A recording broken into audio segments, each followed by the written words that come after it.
اور اگر وقتی طور پہ کوئی اگر وہ کر بھی لیں تو آپ ان کا پورا ٹریک دیکھ لیں. اس وقت ان کی عمر میرا خیال ہے کوئی 73 سال کے قریب ہے. جی. آپ ان کے پچھلے جو ہے وہ 50-53 سال دیکھ لیں. وہ آدمی جو ہے وہ اس بات سے پیچھے ہٹ ہی نہیں سکتا, وہ باز نہیں آ سکتا. اچھا. وہ جہاں پہ ہے اب 73 سال کی عمر میں وہ وہاں سے کیسے پیچھے ہٹے گا؟ رانا صاحب لوگ ان کے ساتھ ہیں نا, لوگ ان کے ساتھ ہیں. تباہی جو ہے نا, یہ تباہی جو ہے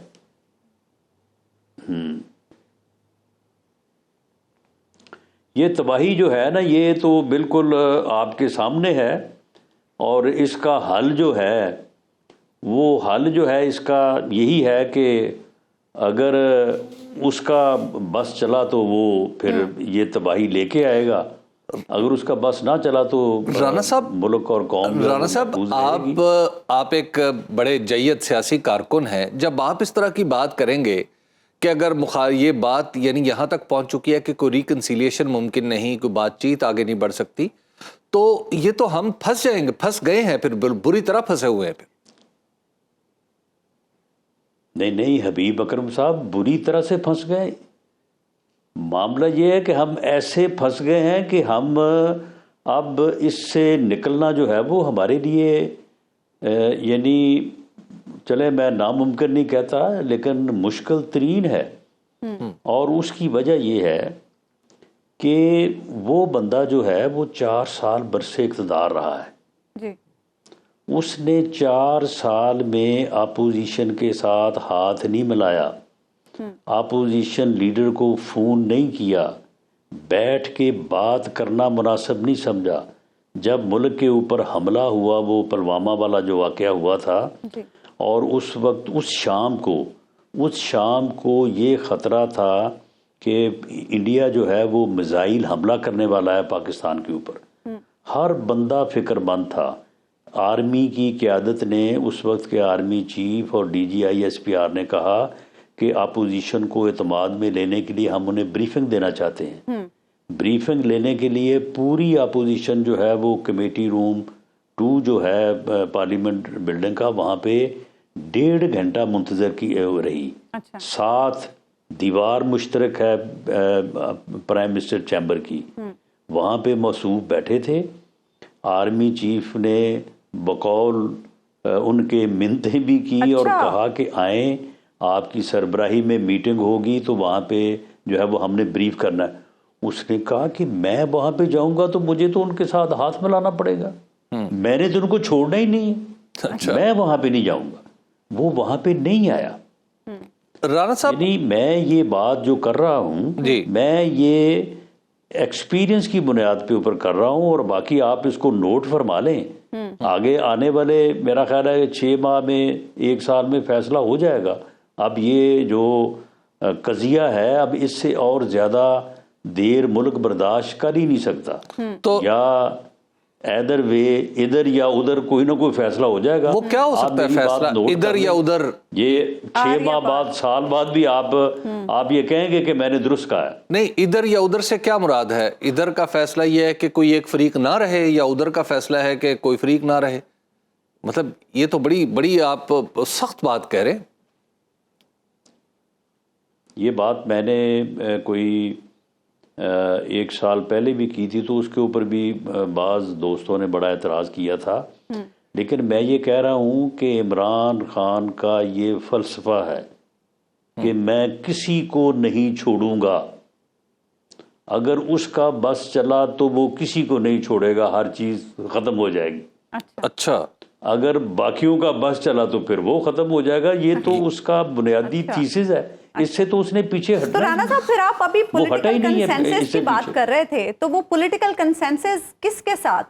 اگر بانی PTI نہیں تو پھر پولیٹیکل کنسنسس کس کے ساتھ, آپ کس کی بات کر رہے تھے؟ عمران خان کے ہوتے ہوئے کوئی پولیٹیکل کنسنسس نہیں ہو سکے گا, یہ میری بات نوٹ فرما لیں. اچھا رانا صاحب یہ بتائیے گا کہ اب ذرا الیکشن سے آگے, کہ الیکشن میں جو الزامات لگ رہے ہیں وہ تو اتنے شدید ہیں کہ PTI کہتی ہے کہ ہماری تو تقریباً 2/3 سیٹیں تھیں, اور نواز شریف صاحب کہ سیٹ کے حوالے سے بھی ان کے تحفظات موجود ہیں، بلکہ اب تو ریکارڈ پہ آ چکے ہیں۔ یہ بتائیے میاں نواز شریف صاحب اب کیا سوچ رہے ہیں اور وہ کیا سمجھ رہے ہیں کہ مستقبل میں وہ کیا کردار ادا کریں گے؟ دیکھیں حبیب اکرم صاحب، بات یہ ہے کہ اگر تو جمہوریت ہو، اگر جو ہے وہ رول آف لا ہو، اگر جمہوری رویوں کی بات ہو، تو پھر تو اور بات ہونی چاہیے نا۔ پھر تو جوڈیشل کمیشن ہونا چاہیے، پھر تو جو ہے وہ انکوائریز ہونی چاہیے، ویریفیکیشن ہونی چاہیے۔ معاملہ یہ ہے کہ آپ کو اپنی اور مجھے اپنی جو ہے وہ یعنی صورتحال پہ کمپرومائز بھی کرنا چاہیے، بات کو تسلیم بھی کیا جانا چاہیے۔ یہاں پہ تو معاملہ یہ ہے کہ ایک آدمی آپ کے سامنے کھڑا ہے، وہ آپ کے وجود سے انکاری ہے اور وہ آپ کے وجود کو ختم کرنا چاہتا ہے، تو آپ اس کے سامنے کھڑے ہیں، دوسرے بھی تو اس کے وجود کو ختم ہی کرنا چاہتے ہیں۔ آپ اس کا وجود ختم کروا لیں، آپ اپنا وجود ختم کروا لیں، یا پھر اس کا وجود ختم کر دیں۔ آپ مجھے بتائیں کہ اب یہ جو بات ہو رہی ہے، جس کو آپ نے پوری طرح سے فریم کیا ہے کہ جی یہ سیٹ، یہ ہوا، وہ ہوا، 2/3، معاملہ یہ کہ 2018 میں جب سیم ہماری پوزیشن یہ تھی، ہم یہ کہتے تھے کہ ہمارے ساتھ 2017 سے لے کے 28 اگست کو جو فیصلہ آیا تھا کہ تم نے بیٹے سے تنخواہ نہیں لی تو لہٰذا جو ہے وہ تم نااہل ہو، اور وزیر اعظم ہاؤس سے نکالا گیا، ہم یہ کہتے تھے کہ اگر ہمارے خلاف یہ سارا کچھ نہ ہوتا تو ہم 2/3 میجورٹی سے کامیاب ہو جاتے۔ ہم یہ کہتے تھے کہ اگر RTS نہ بیٹھتا تو ہم اکثریت میں تھے، ہم حکومت بناتے۔ ہماری انہوں نے سنی تھی، انہوں نے ہماری کسی بات کے اوپر کام کرا تھا۔ یہ کیا کہتے تھے رانا صاحب، کبھی ایک وزیر اعظم جائے گا، کبھی دوسرا جائے گا، یہ سلسلہ اس طرح چلتا رہے گا؟ ایسے تو نہیں جمہوریت چل سکے گی، نہ پارلیمان چل سکے گی؟ نہیں، پھر بات یہ ہے کہ آپ مجھے یہ بتائیں کہ یہ سلسلہ ہی تو چل رہا ہے جی۔ یہ سلسلہ اس وقت ختم ہونا چاہیے تھا نا جب ہمارے خلاف چل رہا تھا، اس وقت یہ ختم نہیں ہوا اور انہوں نے نہیں کیا۔ آپ لوگ دل بڑا کر لینا، یہ دل بڑا کر لیتے، انہوں نے کیوں نہیں دل بڑا کیا؟ اس کا پہلے جواب دیں نا۔ نہیں رانا صاحب، انہیں بھی کرنا چاہیے تھا، لیکن اب دل بڑا کروانا چاہتے ہیں، آپ لوگ سن لیں نا، جی سن لیں، اب اگر دل بڑا کروانا چاہتے ہیں تو پھر ہمارے ساتھ بیٹھے نا۔ ٹھیک، پھر ہمارے ساتھ دیکھیں، ہم ان کو کہتے تھے، ہم نے ان کو پہلے اسمبلی کے اجلاس میں میاں شہباز شریف نے کہا کہ عمران خان صاحب آپ وزیر اعظم بن گئے ہیں، آپ وزیر اعظم ہیں، جیسے بھی بنے ہیں وہ ہمارے تحفظات اپنی جگہ پہ، لیکن آئیں چارٹر آف اکانومی کریں، آئیں بیٹھ کے اس ملک کے مسائل کو حل کریں۔ تھوڑی دیر بعد اٹھے بلاول بھٹو زرداری صاحب، انہوں نے کہا قدم بڑھاؤ عمران خان، ہم تمہارے ساتھ ہیں۔ یہ بات بڑی مشہور بھی ہوئی۔ اس کے بعد عمران خان صاحب اٹھے، انہوں نے کہا تمہاری ایسی تیسی، وہ میں نے تو تمہیں چھوڑنا ہی نہیں ہے، تم تو سارے چور ہو، ڈاکو ہو، میں نے تو تمہیں کسی قیمت پہ، میں نے تم سب کو جیلوں میں ڈالنا ہے۔ اور اس کے بعد پھر جیلوں میں ڈالا، اور ہمارے خلاف اگر کسی کے خلاف کرپشن کا کوئی ثبوت یہ نہیں بن سکا یا نہیں ملا تو اس کے خلاف 15 کلو ہیروئن ڈال دی، جس کی سزا جو ہے سزائے موت ہے۔ تو معاملہ یہ ہے کہ یہ سارا کچھ انہوں نے کیا۔ اچھا، اس کے بعد اب ان کے ساتھ ہو گیا۔ چلیں، آپ حبیب اکرم صاحب نے جو بات کی ہے، میں انہی کے الفاظ پہ آ جاتا ہوں۔ اب ان کے ساتھ ہو گیا، اب آپ یہ کہہ رہے ہیں کہ دیکھیں پہلے آپ کے ساتھ ہو گیا، اب آپ نے کر لیا، تو معاملہ یہ ہے کہ بیٹھ کے اس کو طے کریں۔ ٹھیک بھئی، ہم تو بیٹھ کے بات کرنے کو تیار ہیں، وہ آج بھی تیار نہیں ہے، تو پھر آپ بتائیں کیسے بات ہو۔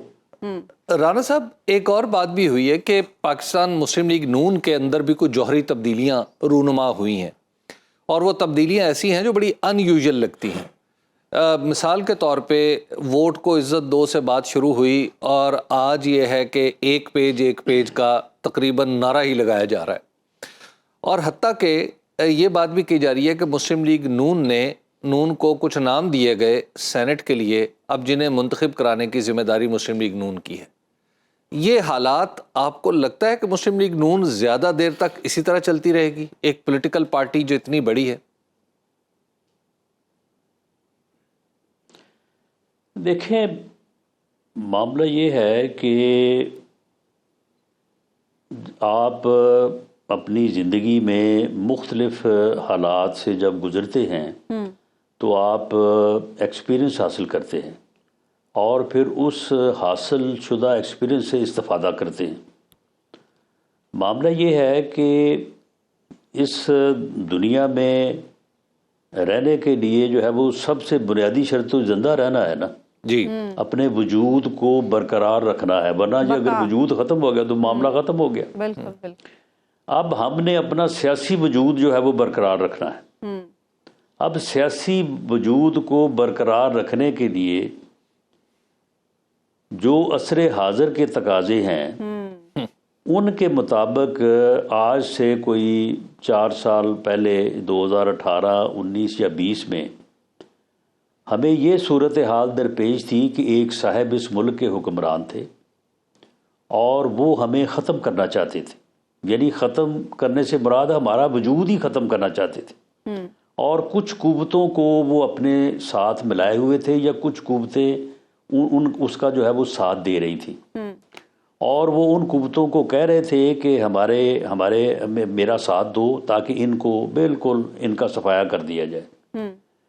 اچھا، اب اس صورتحال میں ان قوتوں نے اس کا اس طرح سے ساتھ نہیں دیا، یعنی وہ قوتیں اسے کامیاب اور ہمیں ناکام کرنے کی حد تک اس کے ساتھ تھی، لیکن ہمارا وجود ختم کرنے کی حد تک اس کے ساتھ شامل نہیں کچھ نرم گوشہ تھا۔ ان میں سے کسی ایک صاحب کو انہوں نے بلا کے پوچھا کہ ملک کا سب سے بڑا مسئلہ کیا ہے؟ اس نے کہا کہ جس کو ختم ہونا چاہیے کہ اور ملک پھر قائم رہ سکتا ہے، اس نے کہا کہ جی معیشت، اکانومی جو ہے یہ بہتر ہونی چاہیے ورنہ ملک نہیں رہ سکتا۔ اس نے کہا نو، اپوزیشن کو ختم ہونا چاہیے اگر اس ملک نے قائم رہنا ہے۔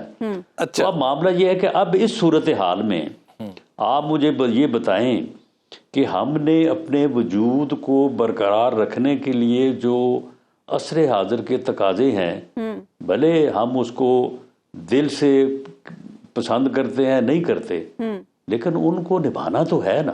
اچھا، یا تو آپ پھر کہیں کہ جی آپ اس وقت جو ہے وہ اپنا وجود ختم کروا لیتے اور آج نہ رہتا بانس اور نہ بجتی بانسری۔ آپ کی پارٹی کے اندر سے تو کوئی بھی اپنے متعلق نہیں سوچ سکتا۔ آپ کی پارٹی کے اندر سے تھوڑا سا ایک دفعہ ماضی کو کھنگالنے کی بات دوبارہ ہو رہی ہے۔ آپ ہی کے ایک ساتھی خواجہ آصف صاحب نے تو بڑا واضح طور پہ کہا ہے کہ وہ اس بات کے حامی ہیں کہ جنرل قمر جاوید باجوہ کو اور جنرل فیض کو پارلیمنٹ کے سامنے لایا جائے۔ کیا مسلم لیگ نون اس جگہ سے ہٹ رہی ہے جہاں پہ وہ سب کچھ معافی تلافی کر چکی تھی؟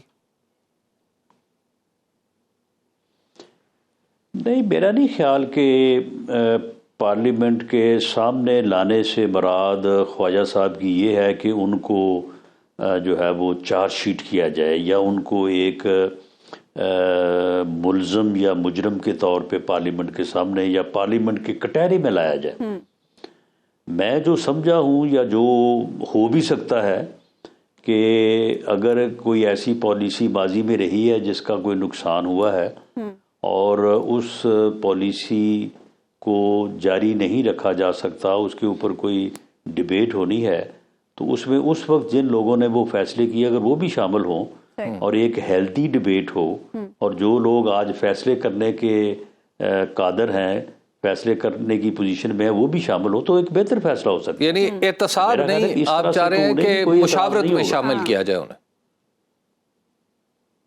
میرا خیال ہے کہ پارلیمنٹ میں بلانے کی بات جو خواجہ آصف صاحب نے کی ہے وہ پارلیمنٹ کے کٹہرے میں لانے کی بات نہیں کی، انہوں نے پارلیمنٹ میں یعنی پارلیمنٹ کو ایڈریس کرنے کی جس طرح سے انہوں نے پہلے بھی کیا تھا، تو اس طرح کی بات کی ہے، اور ایسا تو ہو سکتا ہے۔ اتنی اجازت تو میرا خیال ہے کہ ہو جائے گی یا ہونی چاہیے۔ رانا صاحب، اس وقت میاں صاحب کا زیادہ فوکس پنجاب پر ہے یا وفاق کے معاملات میں بھی ان کی انپٹ ہے؟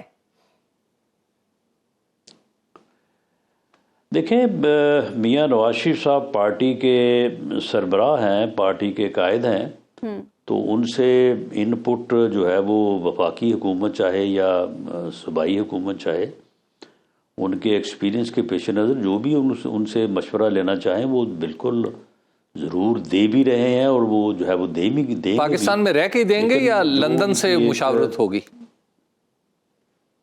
نہیں، وہ بالکل پاکستان میں رہیں گے، لیکن اب وہ ایک فری پاکستانی شہری ہیں، وہ عمرہ پہ بھی جائیں گے، لندن بھی جائیں گے، کسی اور جگہ جانے کا ارادہ ہوا تو اور جگہ بھی جائیں گے. ٹھیک، لیکن بنیادی طور پہ جو ہے وہ قیام ان کا اپنے ملک میں. رانا صاحب، آپ گریز کیوں کر رہے ہیں حکومت میں آنے سے؟ میری معلومات یہ ہیں کہ آپ پر کافی دباؤ بھی ڈالا گیا ہے. دباؤ سے مطلب ایک ظاہر دوستانہ دباؤ ہے آپ کی پارٹی کا کہ آپ پنجاب یا وفاق میں آئیں.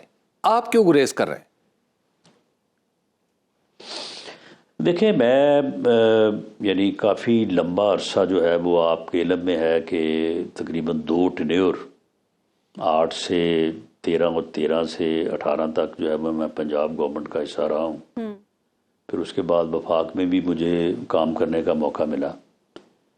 میری اس وقت بھی یہ رائے تھی اور آج بھی یہ ہے کہ پارلیمانی جمہوری سسٹم میں جب حکومت بنے تو حکومت کو یہ چاہیے کہ وہ منتخب لوگوں کو جو ہے وہ ذمہ داریاں دیں. غیر منتخب لوگوں کو اکٹھا کرنا اور ان لوگوں کو جو ہے وہ اہمیت دینا جو ہے میری نظر میں جو ہے یہ کوئی درست اقدام نہیں ہے. رانا صاحب، پھر تو آپ کو وزیر خزانہ پر، وزیر داخلہ پر بھی اعتراضات ہوں گے؟ نہیں، اس کے اوپر اعتراض اس لیے نہیں ہے کہ وہ منتخب ہو رہے ہیں، وہ پارلیمنٹ کا حصہ بن رہے ہیں. میرا خیال ہے کہ اگلے 2-4 روز میں یا 2 اپریل کو وہ باقاعدہ پارلیمنٹ کا حصہ بنیں گے. آپ لوگوں کی مرضی سے بن رہے ہیں؟ تو کوئی پارلیمنٹ کا حصہ، جی ہماری مرضی سے بن رہے ہیں، اور جو ہے وہ میرا خیال ہے کہ ان کو پروپوز اور انڈورس جو ہے وہ ہمارے لوگوں نے کیا ہے. جی رانا صاحب، یہ بتائیے، بڑی اچھی مرضی ہے. ٹھیک.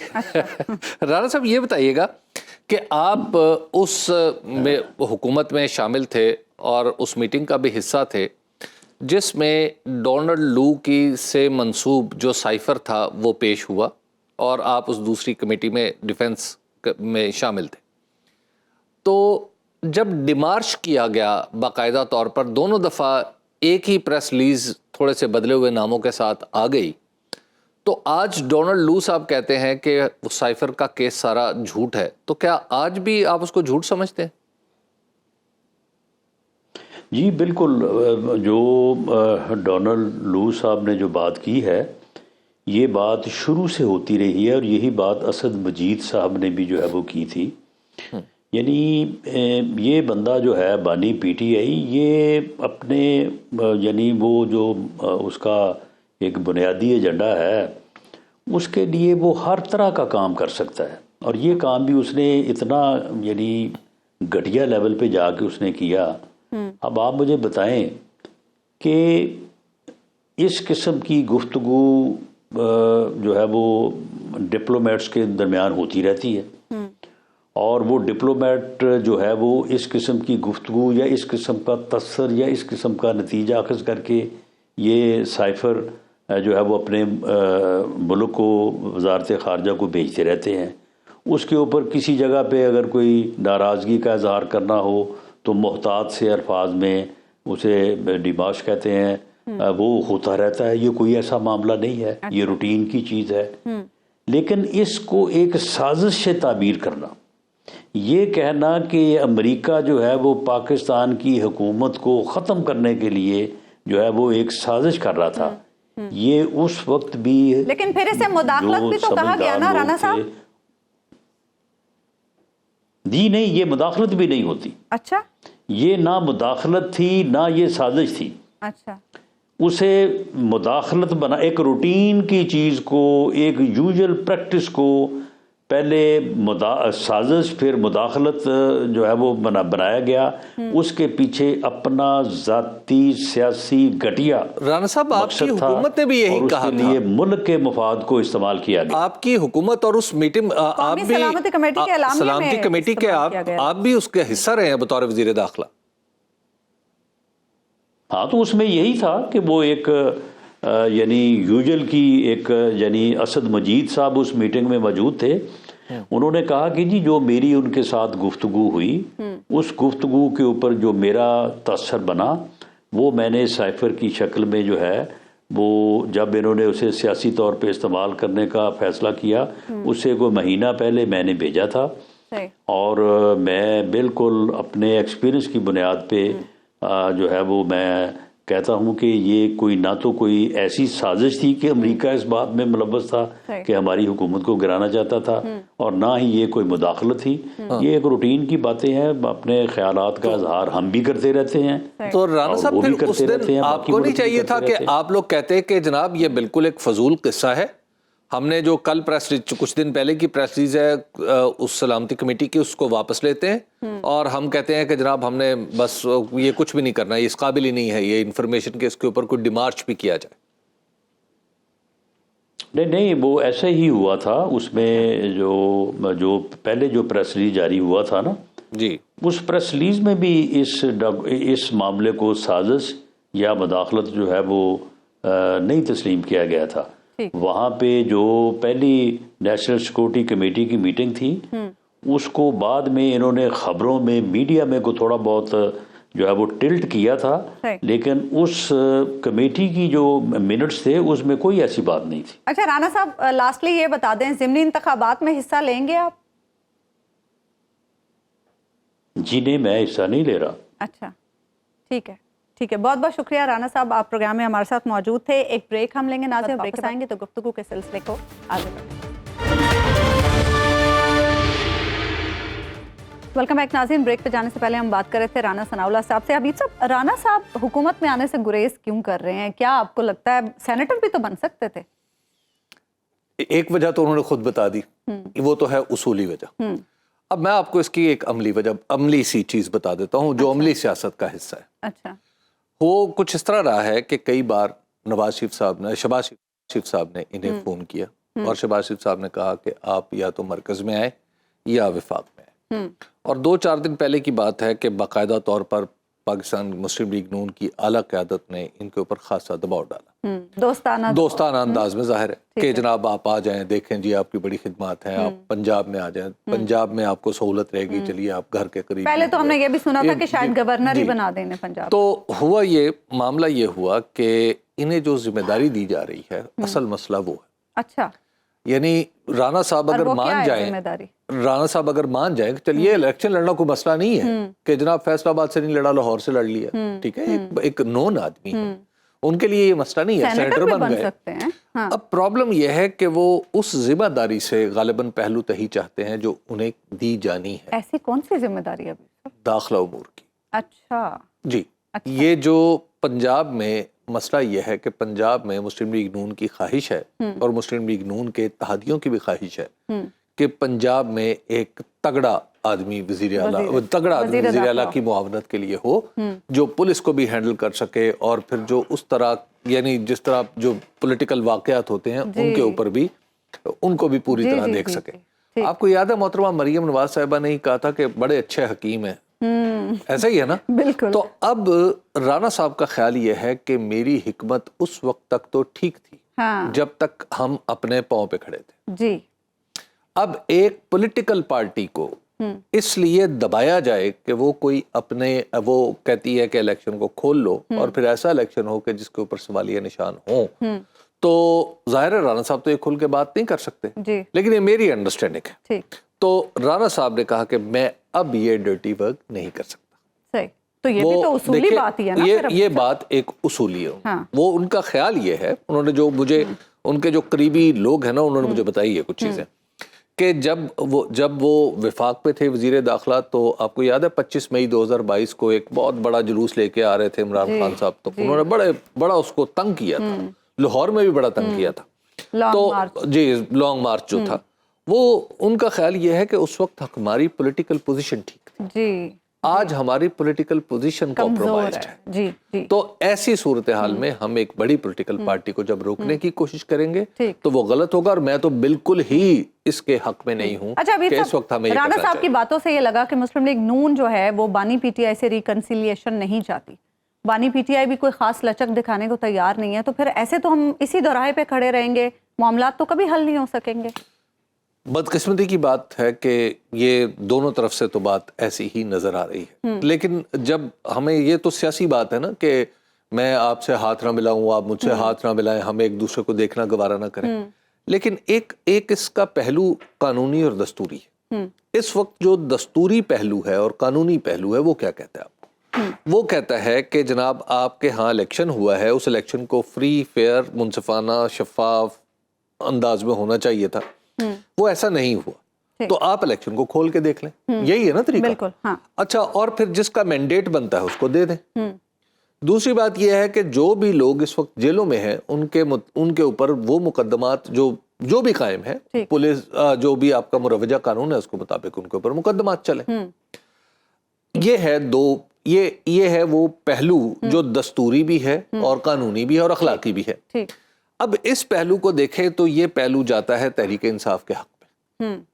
تحریک انصاف اور پھر تحریک انصاف سے نشان کا چھین لیا جانا، اس کو مخصوص نشستوں کا نہ ملنا، اس کے لوگوں کا قید ہونا، اس کے لوگوں کا جو مشکلات، اس کے لوگوں کو جو مشکلات پیش آئیں الیکشن لڑنے میں، یہ سارے وہ معاملات ہیں نا جس میں اخلاقی، سیاسی، قانونی اور دستوری، یہ سارا ان بنیادوں پر استوار جو موقف ہے وہ پاکستان تحریک انصاف کے حق میں چلا گیا ہے۔ جب اس کے حق میں چلا گیا ہے تو دوسری طرف مسلم لیگ نون ہے جس کے پاس اب تک کوئی ایسا پولیٹیکل نیریٹو نہیں ہے مربوط جو اس کا جواب دے سکے، لیکن اس کے پاس طاقت ہے، تو لہٰذا طاقت جب ہوتی ہے تو ہمیشہ وہ انہی ٹرمز میں سوچتی ہے کہ میں نے اپنے مخالف سے کوئی گفتگو نہیں کرنی، اور جس کے حق میں اخلاقیات ہوں، اخلاقی پہلو ہو، سیاسی اور قانونی اور دستوری بھی ہو، تو وہ یہ سوچتا ہے کہ میں ان بنیادی چیزوں پہ کس سے بحث کروں، کیا بات کروں۔ دونوں اپنی اپنی جگہ پہ ڈٹے ہوئے ہیں۔ تو اس لیے ابھی مجھے ایسا لگتا ہے کہ کچھ عرصہ ایسا ہی رہے گا، لیکن میرا خیال ہے الٹیمیٹلی ہمیں کسی سولوشن کی طرف جانا ہے۔ جون جولائی کے بعد آپ دیکھ لیں گے۔ ٹھیک ہے، ایک بریک ہم لیتے ہیں ناظرین، بریک کے بعد واپس آئیں گے تو بات کریں گے کہ تاجروں کو ٹیکس نیٹ میں لانے کے لیے جو حکومت اقدامات تجویز کر رہی ہے وہ کتنے ریشنل ہے۔ ویلکم بیک ناظرین، خبر ہے کہ وفاقی حکومت نے ملک کے 35 لاکھ تاجروں کو ٹیکس نیٹ میں لانے کے لیے ابتدائی کام مکمل کر لیا ہے، جس کے مطابق تاجروں سے ٹیکس ماہانہ بنیاد پر بجلی کے بلز کے ذریعے وصول کیا جائے گا۔ وزارت خزانہ کی معاشی ٹیم نے IMF کے وفد کو حالیہ مذاکرات میں اس پلان سے آگاہ کر دیا تھا۔ اب یہ کتنا ایفیکٹو ہوگا اور کیا اس سے ٹیکس کلیکشن جو ہدف ہے وہ حاصل ہو سکے گا، اسی پر ہم بات کریں گے۔ ہمارے ساتھ پروگرام میں موجود ہے ماہر ٹیکس امور اشفاق طولہ صاحب۔ اشفاق، یہ طریقہ کار کیا درست ہوگا ٹیکس کلیکشن کا؟ بسم اللہ الرحمن الرحیم، thank you very much. Basically دیکھیں، اس طریقہ کار کو ہم نے بہت زیادہ پہلے بھی آزمایا ہے، اچھا، اور ہمیشہ یہ ناکام رہا ہے۔ یہ 92 سے ہم اس سے کوششیں کر رہے ہیں، اور آپ نے دیکھا ہوگا کہ مشرف صاحب کے دور میں تو ہم نے فوج بھی بھیج کے دیکھ لی تھی۔ پھر ہم نے ٹیکس ریفارمز کمیشن 2016 کی جب رپورٹ بنی تھی اس میں بھی اس کا تذکرہ ہے، پھر ایک اسپیشل ایک شیڈیول انکم ٹیکس آرڈیننس میں ایڈ کیا گیا تھا ریٹیلرز کے اوپر۔ ابھی بھی سیکشن 99 میں طریقہ کار دیا گیا، 100D میں بھی دیا گیا۔ اب مفتاح اسماعیل صاحب کے دور میں یہ ایک پوری اسکیم بجٹ میں لا کے رکھی گئی تھی کہ 3,000 روپے منیمم ٹیکس ہوگا، پھر 6,000 تھا اور پھر سے اوپر تھا، اور ٹوٹل ٹارگیٹ جو to the best of my knowledge وہ اس وقت تھا 52 بلین روپیز ہم لائیں گے۔ 52 بلین روپیز میں سے 29 بلین وہ تھا کہ جو کہ 3,000 یا اس سے کم میں تھا۔ آپ مجھے کوئی ایک ریشنلی ایک بات بتا دیں، آپ ماشاءاللہ اس ملک میں رہتی ہیں، آپ نے دکانیں دیکھی ہوں گی، اگر ایک دکان بند ہے، اس کے پاس کمرشل میٹر ہے، اور اگر اس کا کوئی کام ہی نہیں ہے، اس کا بجلی کا بل آتا ہی 100 روپے ہے، تو آپ اس سے 3,000 روپے ٹیکس کیسے وصول کر سکتے ہیں؟ ٹھیک، میں اس وقت انوملی کا چیئرمین تھا، انوملی کمیٹی جب بجٹ کی بنتی ہے تو میں نے مفتاح اسماعیل صاحب کو یہ کہا تھا، رائٹنگ میں موجود ہے، میں کوئی ایسی کوئی بات نہیں کر رہا جس کو میں سبسٹینشیٹ نہ کر سکوں، کہ آپ اپ ٹو 3,000 کے جو بل ہے نا اس کو اس طریقے سے کر لیں کہ اگر 100 روپے میرا بل ہے مائنس فیول ایڈجسٹمنٹ چارجز، 100 روپے آپ سے ٹیکس لیں، 3,000 کے اوپر پھر آپ اس طریقے سے اس کی کیسکیڈنگ کر لیں، جس کو وہ میرا خیال ہے PR کی ٹیم تھی وہ نہیں مان رہی تھی۔ اس ٹیم کے موجودہ ٹیم میں بھی ایک ممبر موجود ہیں جو ممبر پالیسی ہمارے۔ اس سے بہتر طریقہ کار، اس سے ہم نے 52، اب میرا خیال ہے 60-70 ارب آپ لے لیں گے، اگر